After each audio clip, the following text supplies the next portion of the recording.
ఉంటుంది, వేరే గూడెంలో ఉంటుంది. వెంకటేశ్వరం సరిపోదా? నువ్వు తిరుపతి ఎందుకు వెళ్ళడం పరిగెట్టుకుని?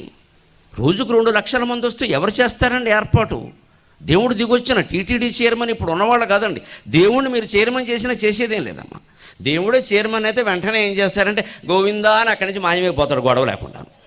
ఇక మళ్ళీ కనపడ్డాయి. ఇంక రాడుగా అవడను. ఆయనే లేనప్పుడు మనం ఎందుకు కడతాం? అంచేది ఆయనే మాయమైపోతాడు. దేవుడు చైర్మన్ అయితే వెంటనే చేసే పని ఏంటంటే గోవిందా అని వెళ్ళిపోతాడు, వైకుంఠానికి వెళ్ళిపోతాడు. అనవసరంగా వచ్చాము బాబాని.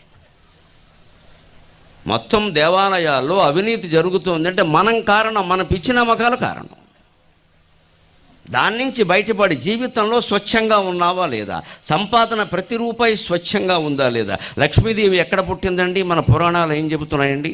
లక్ష్మీం క్షీరసముద్రరాజతనయాం శ్రీరంగధామేశ్వరీం దాసీభూత సమస్తలోక విభవ బ్రహ్మేంద్ర గంగాధరాం త్వాం త్రైలోక్య కుటుంబినీం.